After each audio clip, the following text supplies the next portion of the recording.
Hello, everybody. It is Narrative Tarot. I'm here for Saturn's April 2021 tarot reading. It's a planet reading, but I use tarot. This is for people with significant Saturn aspects or transits in their natal chart, or people with significant Capricorn aspects or transits in their natal chart. Comment, like, subscribe to the channel. It just helps populate the video. When you comment, it builds engagement, things like that. So essentially, it's just letting YouTube know that what you're listening to is, important to you, informative to you, useful to you. And when you subscribe, you'll get notices of when I upload and things like that. So you hit the notification bell, which is right next to the subscription, if I remember. It's like a little bell. You click it and it has little lines, and it'll alert you. I do monthly planet readings, redemption readings. I'm starting other readings and book reviews and astrology talks and just things that are on my mind regarding spirituality and stuff like that. And I do a few tags as well. So subscribing definitely keeps you in the know. For today, I'm using the Inversion Tarot and the Tarot of the Alchemical Magnum Opus.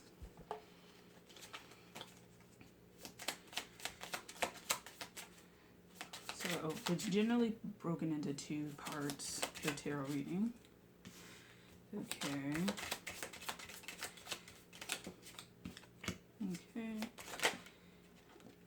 One card at a time.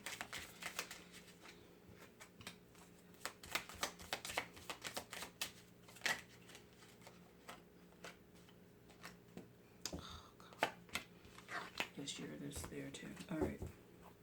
So we have upper world, lower world, and this is an outside energy. So this could be its own whole cohesive reading, but I read them in pairs, upper world, lower world, and so they tend to either be a part of the whole story, part one, part two, whatever, or their own story altogether. So we have the Chariot, and we have the Horseman of Cups. So for the Chariot, your best bet is to actually step into Cancerian energy or lunar energy this month, mainly because it looks like with the Horseman of Cups, it's almost like you being on your own, you not having the real foundation to do something. And so the Chariot card acknowledges that there is collaboration that needs to be had to achieve a common goal, or there's just one more piece that needs to be there. So 3 points can make a shape, right? 2 points can make a line, but you need that shape, that materiality to come forth to bring things into fruition. And so there's just a missing piece there, for April 2021 for Saturn. It doesn't mean that you're lacking as a person. It's just you may not have the right people around you just yet to do what you need to do. I don't know if this is looking better, but it's you need something. So we have Alpha, Omega, things like that. So you need a full completion of the set. You need the full set. You may actually be getting things that are not with the full set. They may have like 1 or 2 things missing, and so making sure you have complete sets of things, the complete story of things. It's just completion. It's not like a mastery thing. It's just that to begin with, you need everything. And that may be frustrating because if you don't have everything, there's reasons why generally, and some of the reasons aren't anything in your control. You have to wait, you have to go out, you have to talk to people, you have to wine and dine them, you have to let them know that you can be trusted with it. It's like having a paywall. You're trying to move forward and you can move forward, but it's like you have to kind of schmooze with people in order to do that. And if you're in Saturn energy, you may not want to do that because it's like you make it harder for yourself, And there may be this perception that relationships in general are hard to deal with, or they're hard to do, they're hard to keep up with. They bring such hard lessons that you don't want to deal with them, but they're very helpful and they move you forward. They give you shape and they give you form. It doesn't mean, there's almost like there's a loss of identity if you are to step into working with other people or being with other people or transforming into things that are popular or accepted. It's almost like this idea that you would lose your identity, and that's something that I personally understand. As someone going through their Saturn return, but it'll be more prominent next year. My Saturn's in Pisces. Just barely, but it's in Pisces. But there's this idea of identity and popularity and society, and all of these things are forcing you to look at the ways in which you overlap with people in society, the ways in which you reject society, the ways in which you try to be with certain elements of society while forsaking the other elements. There's just a lot going on with that, and this isn't a time to be with this heart on the horse. I was gonna say on the horse's ass. With this heart is not a time to be very lackadaisical about it. When things come up, oh, I'll deal with them, or looking at things through rose-colored glasses, or going the complete opposite, looking at things in the sense of looking for someone to always blame. It isn't a time for that. It's a time to adequately divvy up the information or the blame or the solution, and then work towards it. Because with this 7, this chariot, it could be that everyone's vying to be the person riding the chariot and having the people carry them forward as though they are a master, but they don't understand that, like, if horses don't want to work that day, they don't work. And so there's a little bit of control that has to be relinquished, and understanding that everything plays a part. And are you doing your part? If you're being a leader, or you're saying you want to be a leader, are you really doing those things that a leader does? Are you doing those things? Are you moving forward? Stuff like that. Okay, I just want to make sure on the right path. Okay. And so the Horseman of Cups is just a little bit, not naive, but just a little less involved socially, versus the Chariot seems like it's a little bit more involved socially, and not even on like there's 3 and that makes a cohesive, that makes a tangible shape. It's also on the scale of like, who do you think comes with more authority, the Chariot guy or the Horseman of Cups? Who comes with more authority is also. And so that could be backing, that could be experience, that could be education. But generally it's some sort of interaction with the outer world that kind of gives you that, as opposed to this person. They can be alone generally most of the time. But the Chariot is kind of like you've gone around the world. Not really. You don't have to have gone around the world. But you've had certain experiences outside of a certain sphere, whether that be class, economics, things like that, race, that is able to shift your perspective.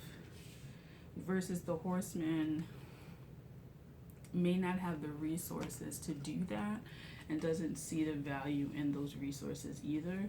Versus the Chariot, they invest in those experiences and see them as rather necessary rather for them. And so the Horseman of Cups is just the energy that don't be isolated, don't fall in isolation, don't fall into thinking that you can do everything on your own, delegate, build teams, build connections and stuff like that. Re-examine your ability to communicate with others, re-examine your ability to delegate. Check yourself when it comes to thinking that, you are the only one that possesses information or possesses knowledge or possesses whatever.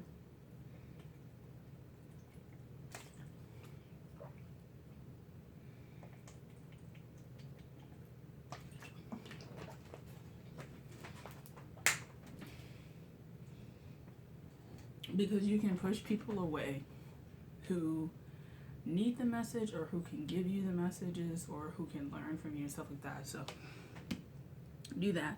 The second one is the Six of Cups with the Seven of Wands. So Six of Cups and Seven of Wands.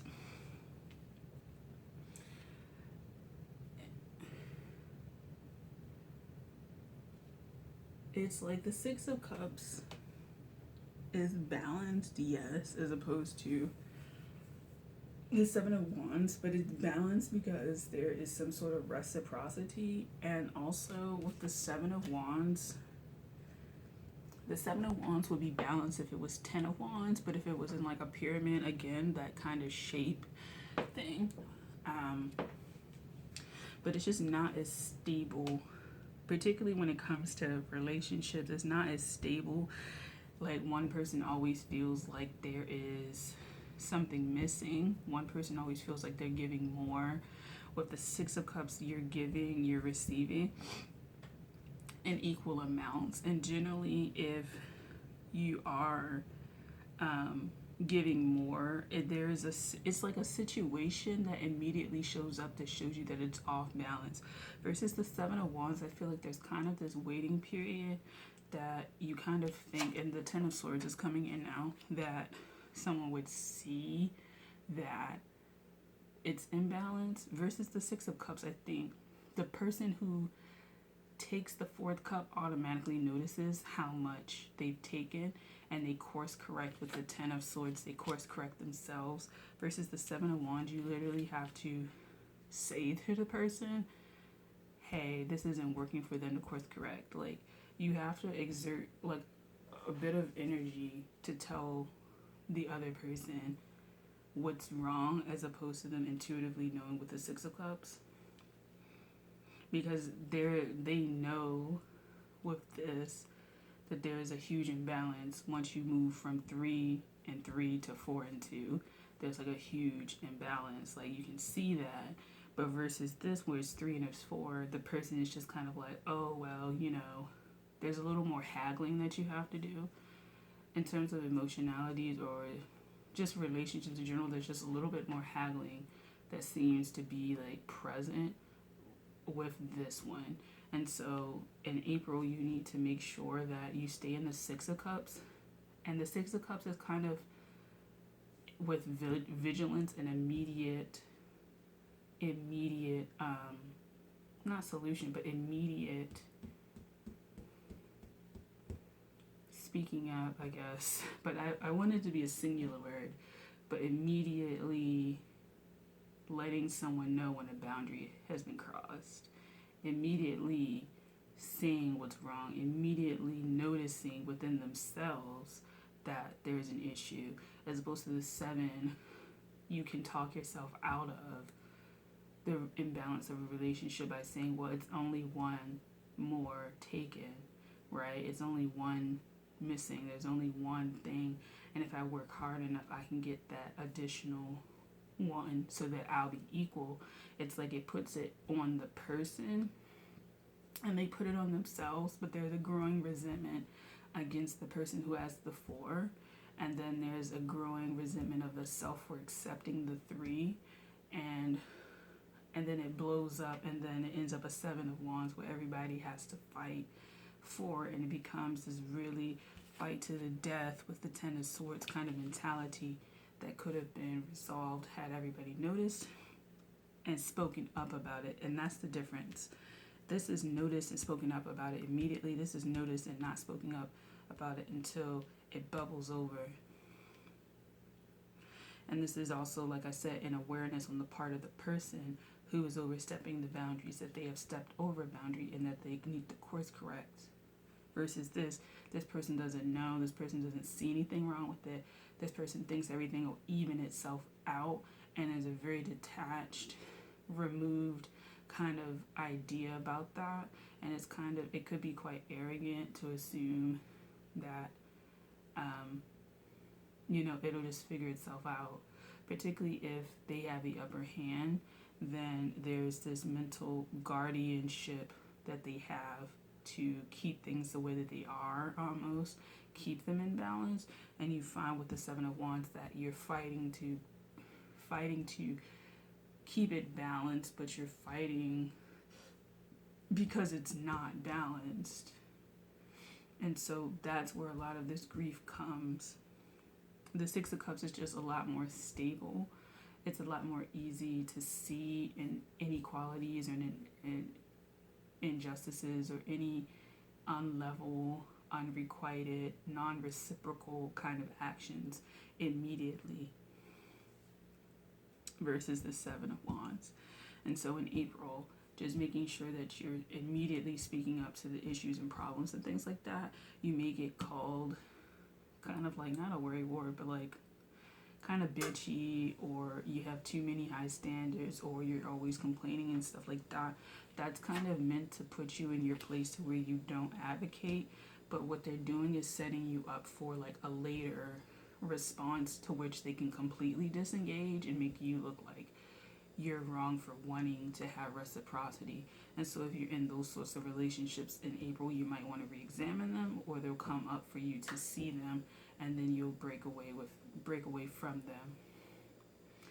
Now, with the Seven of Wands and the Ten of Swords, you do learn how to bargain with people, but it's kind of like you have to learn how to bargain with people up front, and you can't kind of rest on your laurels. You have to be quick on your feet with the Ten of Swords, because a deal needs to be made within a certain amount of time so that everybody's satisfied.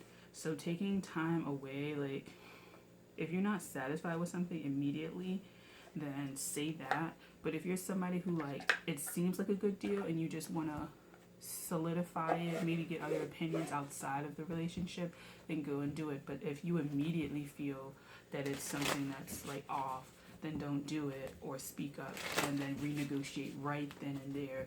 Don't wait, because the longer you wait, someone may think that you are okay with what is taking place, and that may not be the case. You may not want to do that, but you'll end up looking kind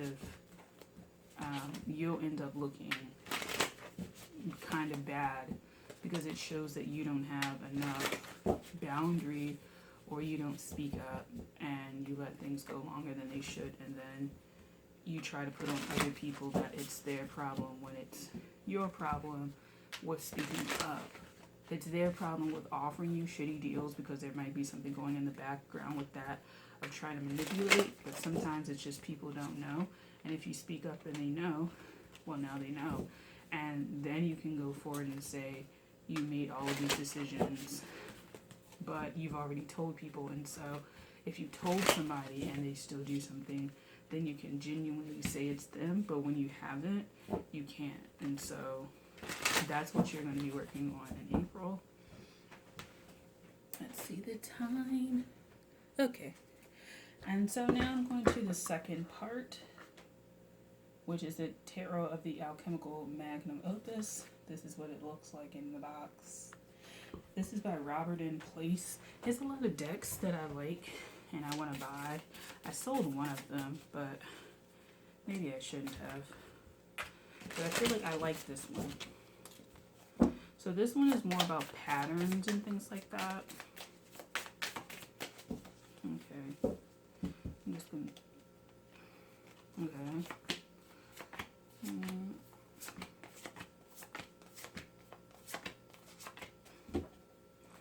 Okay, so this is like a patterning kind of thing, maybe ancestral, familial in the current time. So familially, I see that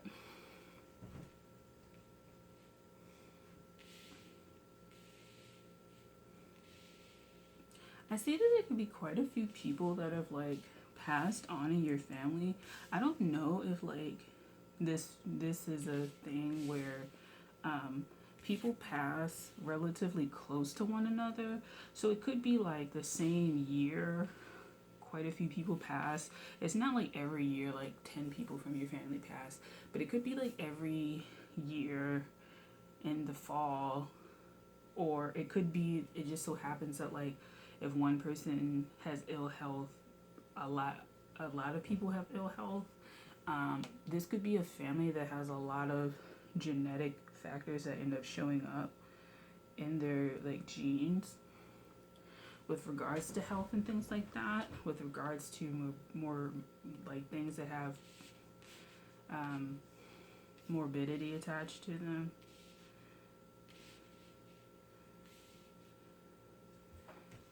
And it could be that there's a lot of people that may share birthdays, they may share wedding anniversaries or wedding years, graduation years, even things like getting a car, sharing the same sorts of cars, the same. It's just a lot of sharing, I feel like, with this. There's a lot of sharing, and I don't know if that is meant to show you that you are very intimately connected with your family and to like explore that, because I think with the nine of the Hermit card, that there is a little bit of a closed circle with your family, but it's like people share. There's a lot of people that share zodiacs, birthdays, wedding anniversaries, death periods, the same morbidities, things like that. And so it's just meant for you to study family lineage and family history and the things that everybody brings to the table. This may feel like a curse, like you may be in a very rigid family, a very rigid society or culture, but particularly a rigid family that has a certain way of doing things and has a certain lineage or path that they put certain people on based on what they see. It's almost like they have their own archetype, horoscope, zodiac system. And so when you're born, they kind of assign you to certain things, but they mentally trap you. They mentally trap you, like they peg you to be something for the entirety of your life, and it becomes quite soul sucking with it. It becomes something that you want to leave and escape and walk away from, because it's not you. It's not always accurate. It's not always accurate. It's not always fair. It's not always right in that. Depending on the person and depending on how evolved they are, they can curtail or shorten your dreams by setting it up so that you're attached to them emotionally, or you rely on them financially, or something like that. There's some sort of purse strings that they put so that they are able to control, and it keeps the family in order, and it keeps the structure of the family. So you guys may have a very known family name, and that might be part of why, but it keeps this lineage going in terms of, it's a very self-preservationist Maslow hierarchy of needs, like physiological. Like, it's not that your family's poor, that's not what it is, but it's very concerned with, like, in our astrology, it would be concerned with maybe your second house. In this, it may be concerned with your, I lost it. Boo, I lost it. I don't know. It's very concerned with that structure. Oh, physiological in the Maslow hierarchy. So the lower rung. No matter what, that lower rung must be intact. No matter what. So this could be a quite controlling group of people. They may check bank accounts. They may require that you have a specific amount in your bank account. So this could also be some sort of society, membership, clique, club that you're trying to join.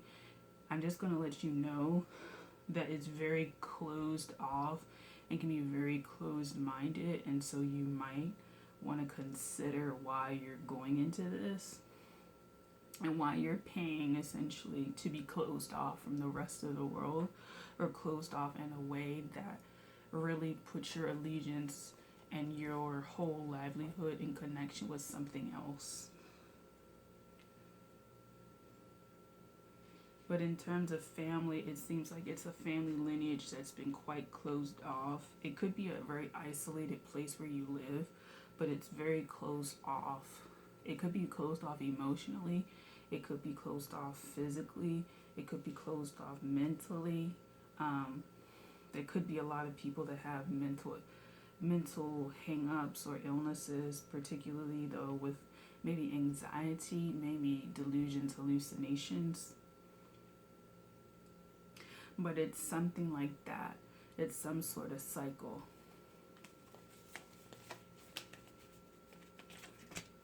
Four of Coins. So your best advice would be to move out of that. But the way to move out of that is to physically get up. You can move locations and things like that, but what good is that if you have the same mentality? So King of Wands. Get up and move. Create your own things. It would be great for you to own your own things, to do your own things, to find things that you like.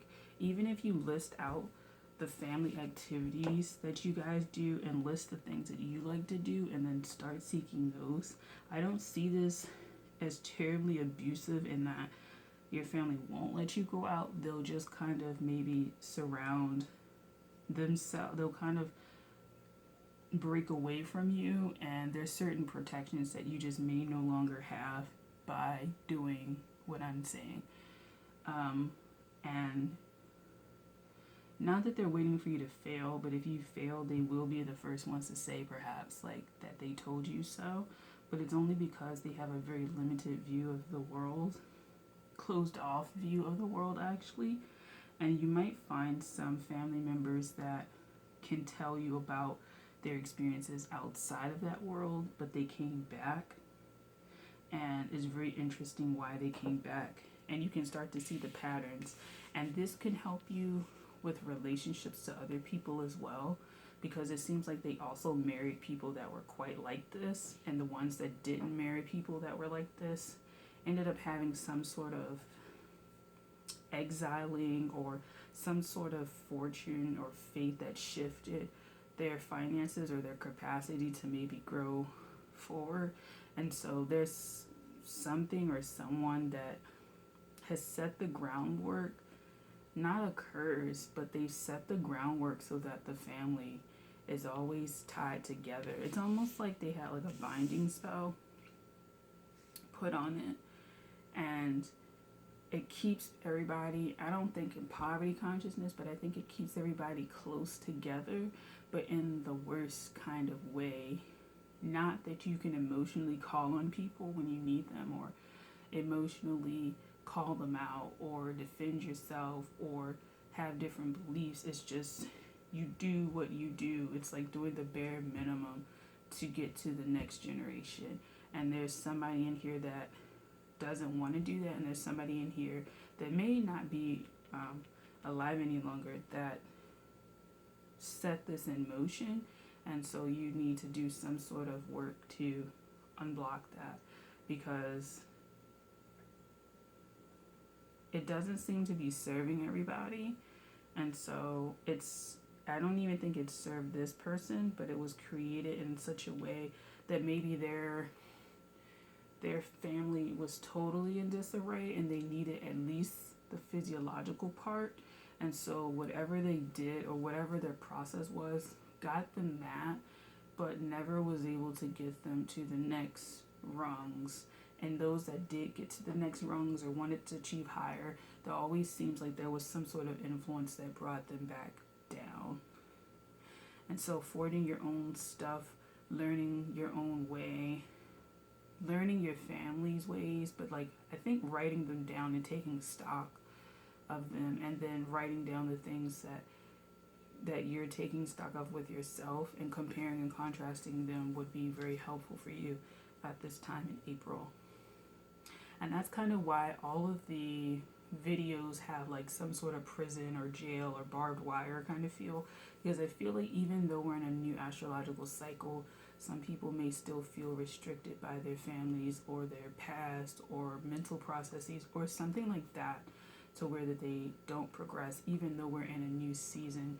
new astrological year altogether, so that they can do that. But there might just be this idea, this thought that this can't happen, the resurrection can't happen, things can't end, and that they have to constantly walk away from them but never end them. Okay, that is your reading. I hope you enjoyed this. I hope you found it informative, insightful, inspiring in some way. Comment, like, subscribe, and I'll see you in the next video. Saturn. All right, take care.